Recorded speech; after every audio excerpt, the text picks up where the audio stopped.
n'évoque Donald Trump et ce qu'en disent les Russes. Une source haut placée à Moscou affirme que Poutine considère Trump comme émotif et sujet à être influencé. Alors ça a été relayé aujourd'hui par le Guardian, c'est un quotidien britannique. D'abord sur cette analyse. Alors c'est pas la première fois d'ailleurs, on s'est renseigné après que les Russes qualifient Trump d'émotif. Qu'est-ce que ça veut dire émotif dans le langage diplomatique russe ? C'est ce qu'il ne faut surtout pas être. C'était pas tellement le langage diplomatique d'ailleurs, mais c'est sur l'ADN d'un homme du KGB qui est Vladimir Poutine, qui ne doit montrer aucune émotion et rester froid en toutes circonstances en considérant l'intérêt uniquement de ce qu'il voit comme l'intérêt de la Russie. C'est le côté un peu erratique de Donald Trump. Et son côté par émotif, c'est effectivement quand il voit des frappes sur les populations civiles, il est choqué. Il a fait un tweet une fois en disant Vladimir, arrête, je ne suis pas content. Voilà, c'est ça qui est très étonnant pour quelqu'un comme Vladimir Poutine. On va vous faire écouter ce que dit Donald Trump sur Vladimir Poutine et peut-être le moment où lui commence à penser à Vladimir Poutine de manière un peu différente.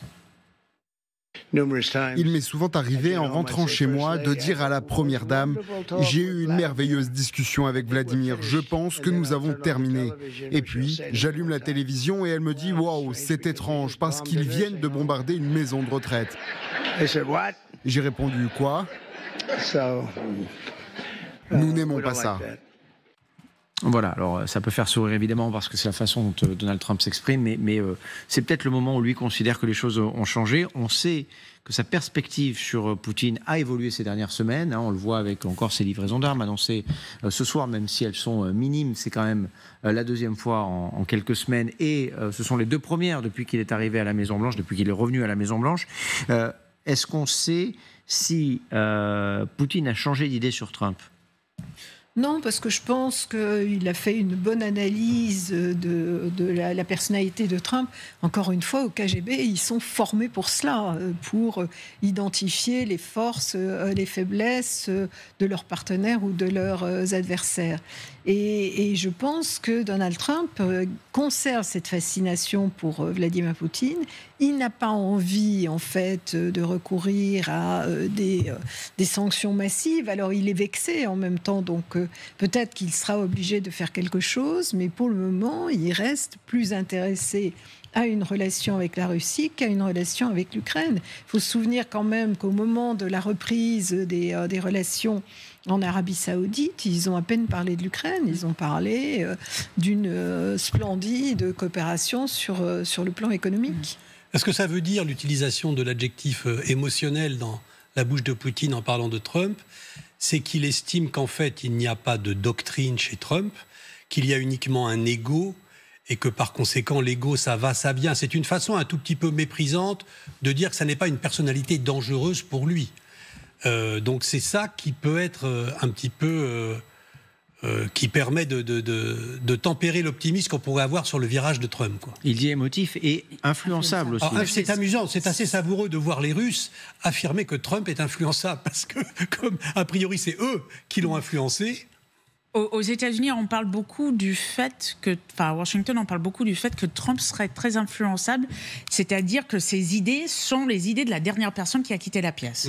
Et je pense que les Russes ont peut-être compris ça, et je pense que entre ça et les tweets, et je rejoins ce que disait Sylvie, ils tweetent des choses qui sont quand même assez émotives. Alors, est-ce que c'est une bonne chose ou une mauvaise chose ? Pour un chef d'État, pour un agent du KGB, c'est clairement pas... son côté un peu imprévisible, erratique, ne démontre pas un calcul. Enfin, il n'est pas calculateur comme peut être un Poutine. Et certainement, il est beaucoup plus dans un homme de politique américain qui va dévoiler beaucoup plus de choses sur la place publique, comme il fait sur un certain nombre de sujets au quotidien, même quand il semble être aux toilettes et il texte.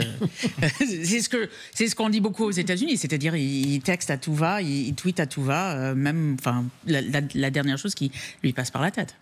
Mais si les Russes font véritablement aussi ce constat que Trump est émotif et influençable, ça interroge encore plus leur propre stratégie. Depuis le retour de Donald Trump à la Maison-Blanche et surtout depuis les dernières semaines. Ouais. La Fédération de Russie avait quand même une opportunité historique pour détacher de façon quasiment extrême les États-Unis à la fois de l'Ukraine et du continent européen. Les Russes avaient une chose à faire, c'était de ne pas humilier le président Trump. Et Vladimir Poutine et le Kremlin se sont entêtés dans cette stratégie de bombardement quotidien d'infrastructures civiles ukrainiennes ces bombardements choquent à la fois l'opinion américaine, la femme du président américain et Donald Trump lui-même. Vladimir Poutine aurait pu largement se concentrer uniquement sur les opérations militaires sur le front afin que Trump se lasse de l'impasse des négociations, se lasse du dossier ukrainien. Il y a une volonté d'humiliation, c'est ce que vous dites. À la fois, il y a une volonté d'humiliation et à la fois, il y a peut-être une erreur stratégique. C'est-à-dire qu'on l'a beaucoup dépeint à tort, Vladimir Poutine, comme étant un joueur d'échecs, entre guillemets. Là, on aurait un joueur d'échecs qui, en situation d'échec et mat, ferait une grave erreur. Donc, Vladimir Poutine n'est pas un joueur d'échecs, c'est pas un stratège hors pair. Là, il fait une erreur stratégique immense et ça interroge effectivement sur une partie aussi de sa psychologie. Je sais qu'on le psychologise beaucoup. On essaie de comprendre. Mais il y a aussi peut-être ce que disait Alain Bauer tout à l'heure, c'est que c'est pas un homme qui est très compliqué finalement. Il dit ce qu'il fait, il fait ce qu'il dit. Il change d'avis. Quand il change d'avis, il le dit. C'est un pragmatique, c'est un businessman. Je parle de Trump. Oui. Et qu'il est analysé comme ça par Poutine. Oui, mais sauf que pourquoi Poutine ne prend pas cette opportunité de détacher les États-Unis du continent européen? On les connaît, les objectifs de la Fédération de Russie, à la fois en Ukraine, à la fois pour une grande partie de l'Europe, cette Europe entre mer Baltique et mer Noire, ce qu'on appelle le flanc oriental de l'Europe. On sait très bien que Vladimir Poutine a cet objectif à long terme de recréer ce tampon entre la Fédération de Russie et l'Occident. Pour ça, il pouvait détacher définitivement les États-Unis de l'Europe. Il n'a pas saisi cette stratégie, mais ça dit aussi une chose, c'est la rigidité intellectuelle et mentale dans laquelle il est. Vladimir Poutine est un homo soviéticus. Il n'est pas apte, intellectuellement et psychologiquement, effectivement, à faire des États-Unis un potentiel allié. C'est l'ennemi juré pour eux. Donc peut-être qu'une grande partie de cette erreur stratégique est expliquée et explicable par cette rigidité intellectuelle. Dans le sillage d'Arthur, on pourrait même dire que c'est Vladimir Poutine lui-même qui fait preuve d'émotion excessive dans la mesure où il est complètement dévoré par sa haine du régime ukrainien, qui ne peut pas combattre, il ne peut même pas raisonner, il ne peut pas faire de la tactique là-dessus. Il doit absolument assouvir sa volonté de destruction. Est-ce qu'il y a une forme de dédain de Poutine pour Trump quand il laisse filtrer ses mots émotifs, facilement influençables? On se doute bien que tout ça n'arrive pas dans la presse britannique par hasard. Voilà. Est-ce que le Russe considère l'Américain comme inférieur, comme influençable, donc manipulable, quelqu'un? Oui, mais encore une fois, c'est peut-être pas une bonne idée de le dire. Que Trump soit un homme émotif et influençable, tout le monde l'a compris quand même depuis un certain temps, quoi, hein. D'où, vous voyez, l'attitude... Enfin, tout le monde a compris qu'il suffisait, par exemple, de le flatter pour obtenir quelque chose, qu'il fallait aller dans son sens pour l'influencer. Et là, effectivement, je rejoins ce que vous disiez tous les deux. C'est Vladimir Poutine a commis une erreur. Pourquoi s'entêter? En plus, ces bombardements, globalement, si l'idée c'est de faire craquer la population ukrainienne, ça ne marche pas. Et en plus, ça met,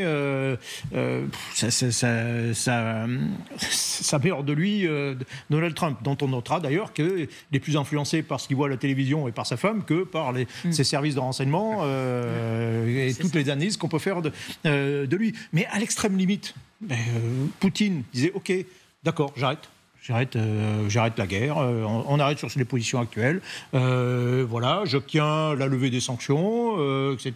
Bon, et qu'est-ce qui l'empêchait après de reprendre la guerre 1 an plus tard, 6 mois plus tard, après avoir reconstitué ses forces? Non, il a de certaine façon, et oui, il a dédaigné complètement, en réalité, la proposition de Donald Trump.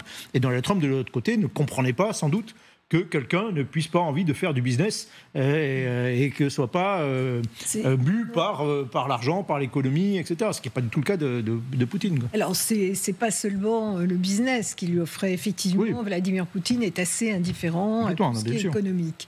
Mais ce qu'il lui offrait, c'est la réhabilitation sur la scène internationale. Oui. Et là, ça l'intéresse davantage, parce que ce que veut Poutine, c'est que la Russie soit un acteur international puissant et respecté. Oui. Donc il lui offrait ça. Ça m'interpelle ce que vous dites. Vous dites que Poutine est indifférent à tout ce qui est économique. Oui. On a dit il y a quelques années que c'était peut-être l'un des hommes les plus riches du monde, qu'il s'était fait construire un palais immense, qu'il avait une collection de montres absolument incroyable. Ça a quand même une sorte d'intérêt pour lui. Enfin... Non, mais ça, c'est un intérêt d'enrichissement personnel. Ouais. Je connais un Russe qui était d'opposition qui dit c'est le réflexe d'un gamin des rues qui n'a rien eu quand il était petit et qui cherche l'enrichissement. Ce palais, c'est une aberration. Ça serait invivable d'ailleurs. Ça ressemble à Mar-a-Lago, puissance 10. Donc il est intéressé par son enrichissement personnel. Mais pour la Russie, sinon, il aurait pu, ça fait 25 ans qu'il est au pouvoir. Quand il est arrivé au pouvoir, il était extrêmement populaire parce qu'il a rétabli la stabilité. Il y avait une vraie croissance économique. Le prix du pétrole était à ce moment très élevé. Il aurait pu faire des réformes économiques. Ils avaient d'excellents ingénieurs, mathématiciens et autres. Et il n'a pas fait ce choix-là. C'est la maladie hollandaise. Les pays qui sont gorgés de pétrole et de minerais, en général, ne développent pas beaucoup leur économie, ne font pas beaucoup de gains de productivité.